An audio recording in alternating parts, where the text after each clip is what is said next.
الله الذي لم يزل عالما قديرا حيا قيوما سميعا بصيرا والصلاة والسلام على من كان نبيا وآدم بين الماء والطين أما بعد أعوذ بالله من الشيطان اللعين الرجيم بسم الله الرحمن الرحيم لا أقسم بهذا البلد وأنت حل بهذا البلد صدق الله العظيم إن الله وملائكته يصلون على النبي يا أيها الذين آمنوا صلوا عليه وسلموا تسليما اللهم صل على سيدنا مولانا محمد معدن الجود والكرم وعلى آله وأصحابه وبارك وسلم عليه سب مل کر پڑھیں الصلاۃ والسلام رسول اللہ الصلاۃ والسلام علیک یا حبیب اللہ الصلاۃ والسلام علیک یا رسول اللہ الصلاۃ والسلام علیک یا رحمۃ للعالمین درس قرآن نہ ہم نے بھلایا ہوتا درس قرآن نہ ہم نے بھلایا ہوتا تو اس زمانے نے نہ زمانہ دکھایا ہوتا چاٹ لی ہم نے کتب و فلسفہ انگلش کی کاش کے بھولے سے قرآن کو ہاتھ لگایا ہوتا نگاہ مرد مومن سے بدل جاتی ہیں تقدیریں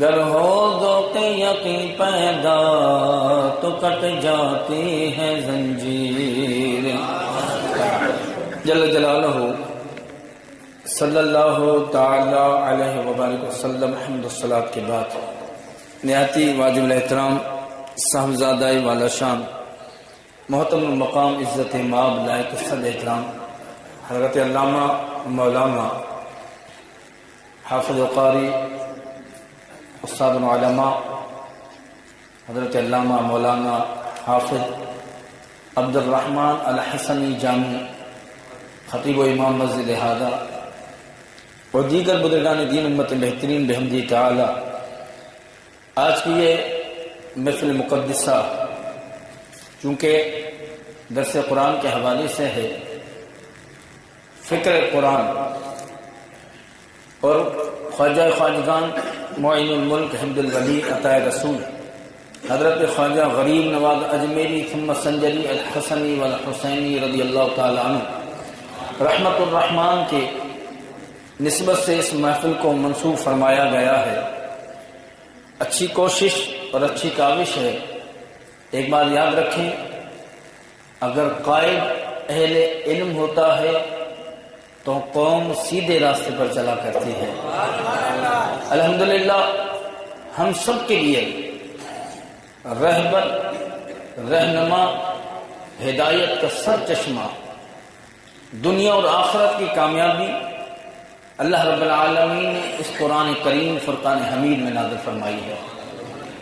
یہ قرآن غور و فکر کے لیے ہے، تدبر کے لیے ہے، انسان اس پر غور کرے، اس پر عمل پیرا ہو کر کے جن دو راہوں کا ذکر آنے والا ہے اس میں سے کلی اختیار اللہ نے انسان کو عطا فرمایا۔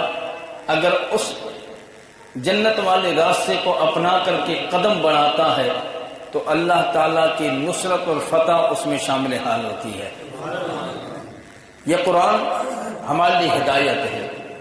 یہ قرآن جلدانوں میں رکھنے کے لیے یا عربی مثل پڑھنے کے لیے نہیں آیا، یا اسے رمضان میں اٹھا کر کے اپنے سینے سے لگاؤ، جمعرات کے اس پر پھول چڑھاؤ، تو یہ قرآن اس لیے نہیں آیا۔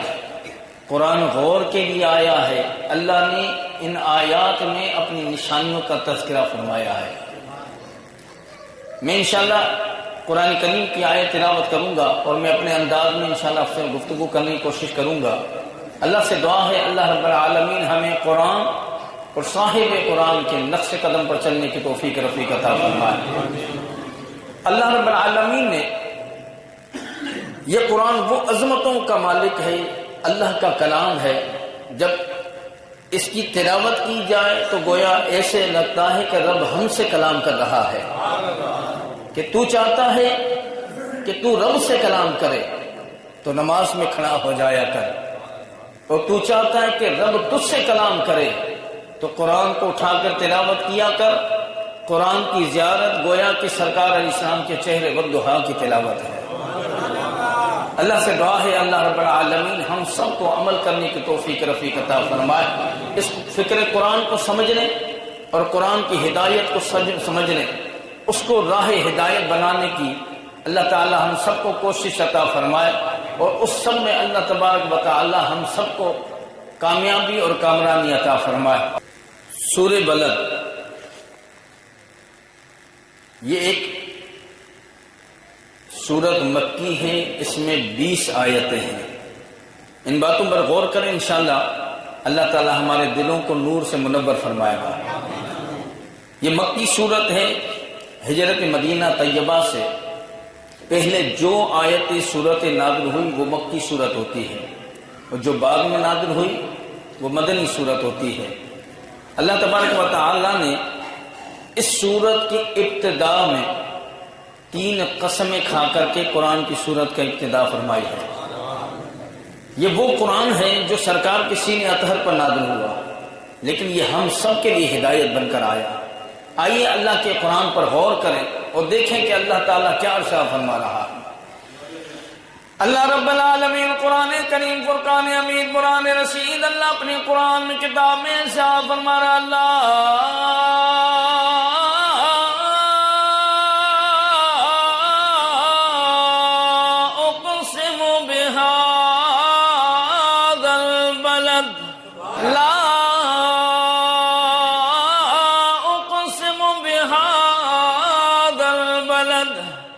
قسم ہے مجھے اس شہر کی، اے اللہ وہ کون سا شہر ہے، وہ کون سا مقام ہے جس کی اللہ رب العالمین قسم کھا رہا ہے۔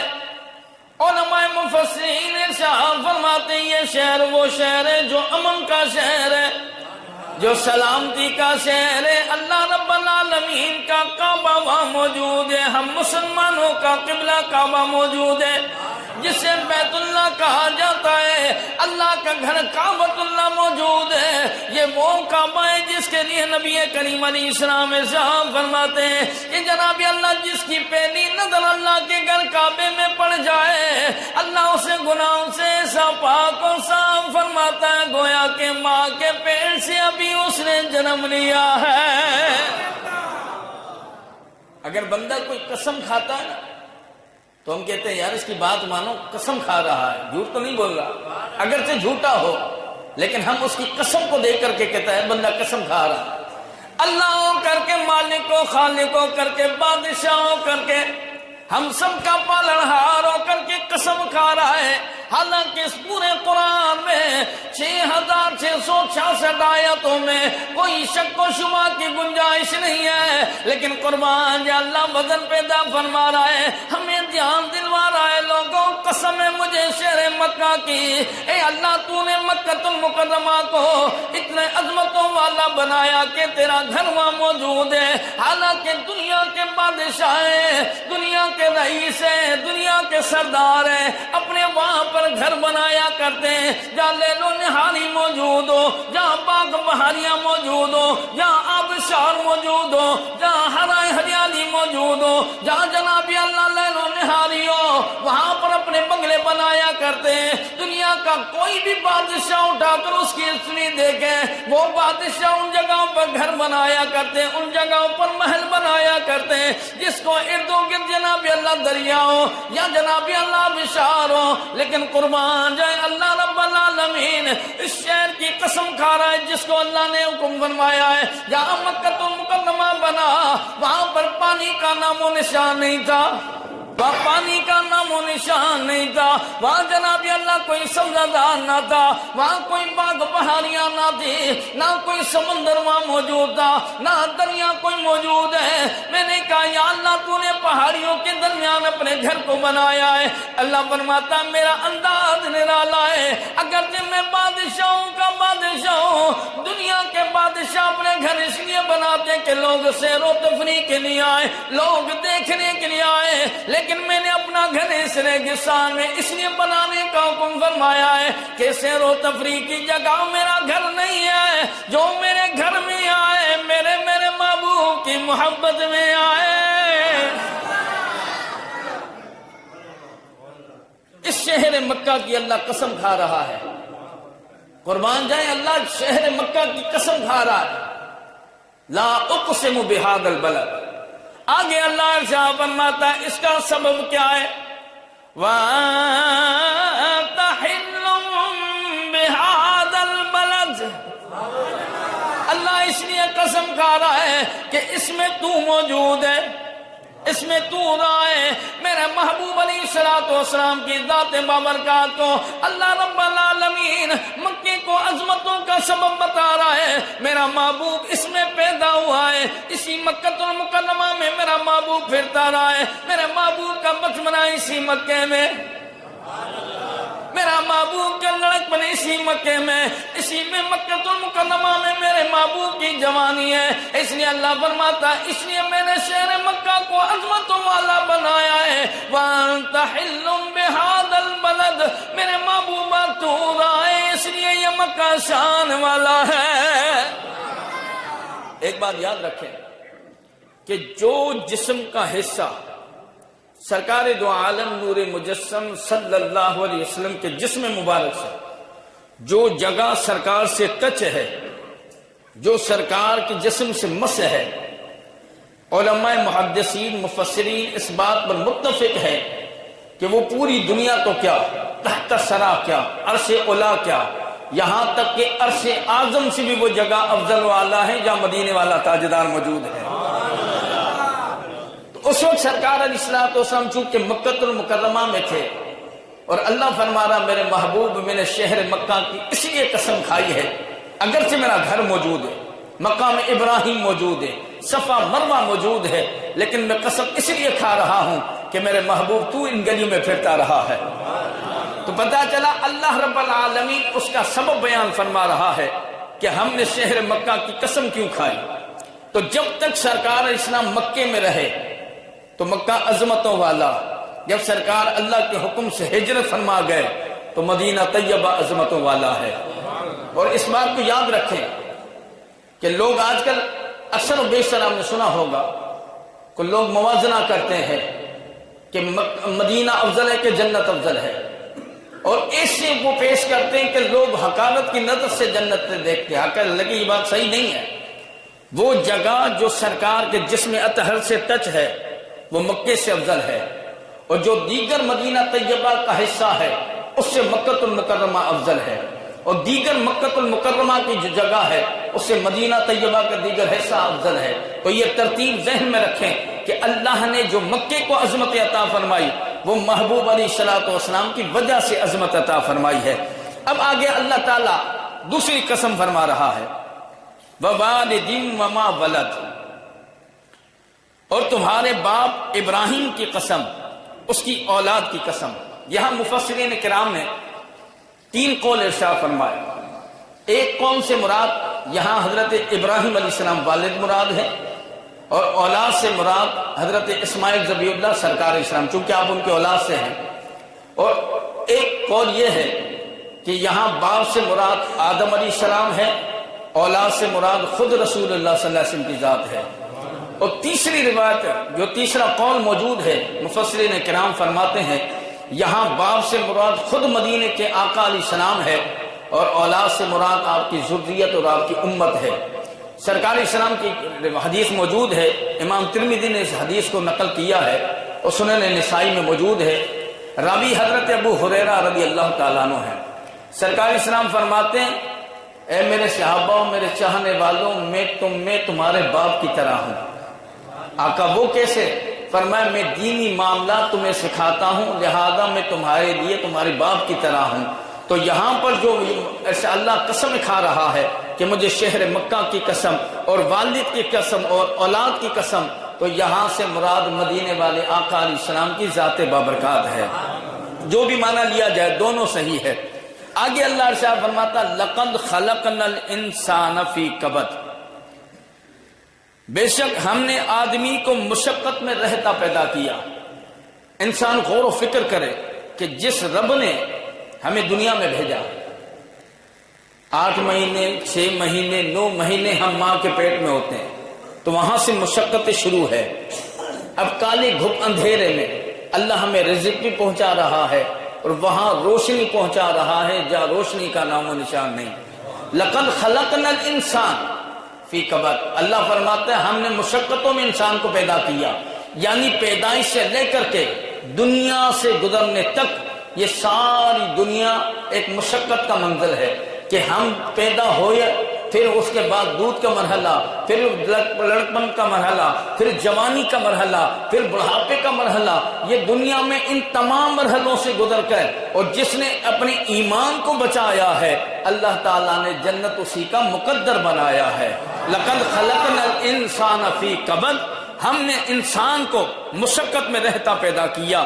ایحسب ان لن یقدر علیہ احد، کیا آدمی یہ سمجھتا ہے کہ ہرگز اس پر کوئی قدرت نہیں پائے گا؟ جب انسان کڑیل جوان ہو جاتا ہے اور زیادہ طاقتور ہو جاتا ہے، جب گبرو ہو جاتا ہے تو کہتا ہے میرے جیسا تو کوئی نہیں، مجھ پر کوئی قدرت نہیں رکھ سکتا۔ یہ آیت کریمہ 2 لوگوں کے لیے ہے۔ ایک ابو الاشد بن اسید بن کلدہ، یہ بہت بڑا طاقتور پہلوان تھا، اور وہ ایسا پہلوان تھا مفسرین کرام فرماتے ہیں کہ وہ اپنے پاؤں کے نیچے چمڑے کو دباتا اور کہتا ہے کسی میں طاقت، چمڑے کو کھینچ کے دکھائے۔ مفسرین کرام فرماتے 10 افراد اس چمڑے کو کھینچتے تو اس چمڑے کے ٹکڑے ٹکڑے ہو جاتے، لیکن جو اس کے پاؤں کے نیچے ہوتا وہ ہرگز نہیں ہٹ سکتا تھا۔ اور بعض مفسرین کرام فرماتے ہیں کہ ولید بن مغیرہ کافر تھا، وہ سرکار علیہ الصلوۃ والسلام کے لیے لوگوں کو رشوت دیتا کہ کوئی کلمہ نہ پڑھے اور دشمنی میں آگے بڑھے، وہ پیسے مال خرچ کرتا۔ یہ آیت کریمہ اس کے لیے ہے کہ اس پر کوئی قدرت نہیں رکھ سکتا، جبکہ اللہ تعالیٰ ہر چیز پر قادر مطلق ہے، اللہ مالک ہے، اللہ خالق ہے، جس نے تخلیق فرمایا ہے اس سے زیادہ کوئی قدرت رکھنے والا نہیں ہے۔ ایحسب ان لن یقدر علیہ احد، وہ سمجھتا ہے کہ اس پر کوئی قدرت نہیں رکھ سکتا۔ یقول اہلکت مالا لبدا، کہتا ہے میں نے ڈھیروں مال فنا کر دیا۔ اس سے مراد ولید بن مغیرہ آتا ہے کہ وہ لوگوں کو پیسے دیتا کہ سرکار اسلام کی دشمنی میں آگے بڑھے، کوئی کلمہ نہ پڑھے۔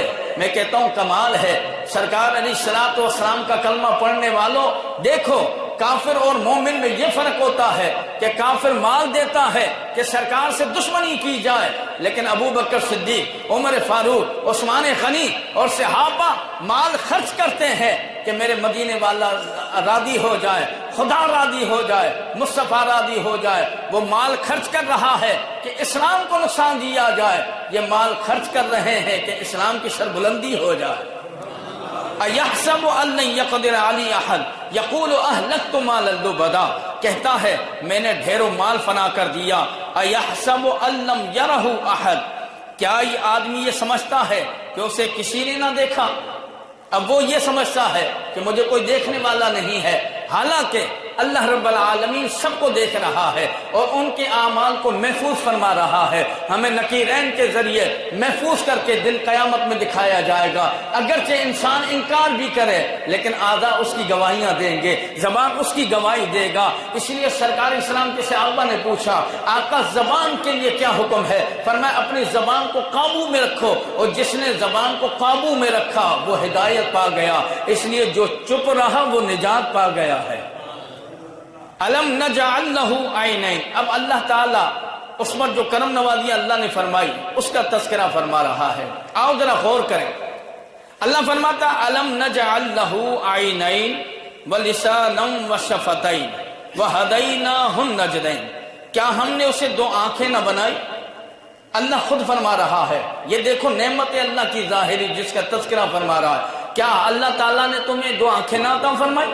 واللسان، اور ایک زبان عطا نہ کی، وشفتین، اور دو ہونٹ نہ عطا کیے، پھر وہدیناہ النجدین، اور اسے دو ابھری چیزوں کی راہ بتائی۔ جب بچہ دنیا میں آتا ہے تو اس بچے کو کوئی نہیں بتاتا کہ تیری غذا کی جگہ کون سی ہے، کوئی نہیں بتاتا۔ یہاں مفسرین کرام فرماتے نجدین سے مراد ماں کی وہ پستان ہے کہ جس کی طرف بچہ رغبت کرتا ہے، اور اللہ اس کے دل میں یہ بات پیدا کرتا ہے کہ تیرے رزق کی جگہ اللہ نے جہاں پر رکھی ہے۔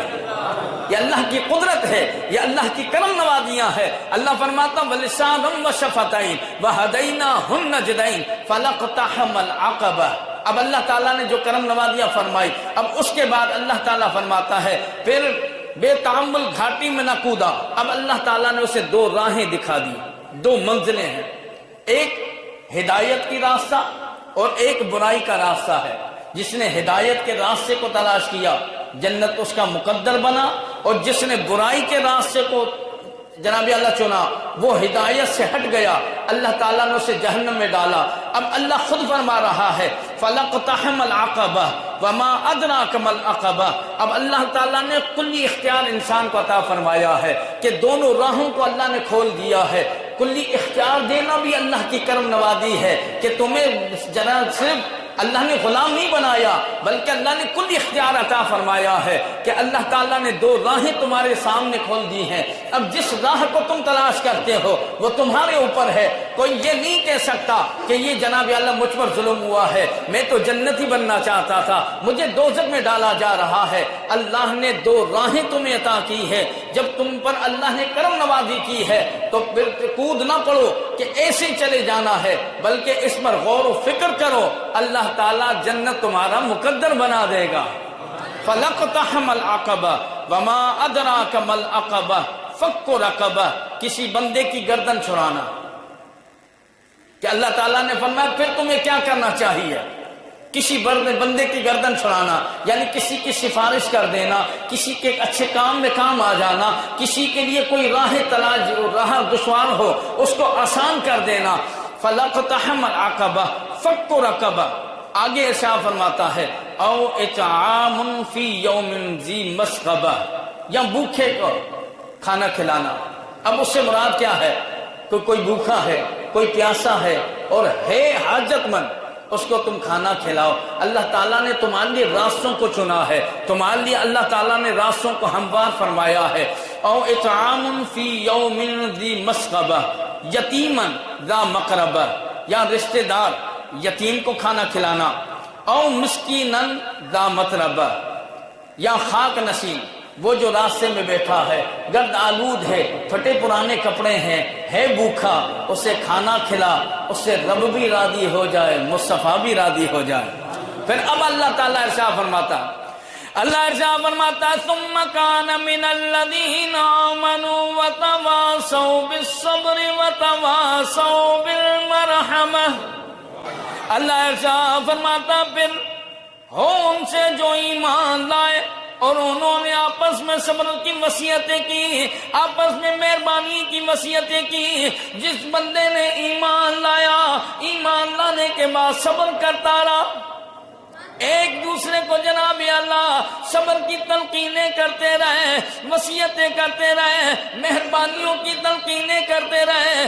ایک صحابی رسول صلی اللہ علیہ وسلم کی بارگاہ میں، سرکار علیہ السلام کی بارگاہ میں آیا، عرض کی میرے آقا کئی سوال کیے، ایک سوال اس میں یہ کہ عرض کی میرے آقا میں چاہتا ہوں اللہ رب العالمین مجھ پر رحم کرے۔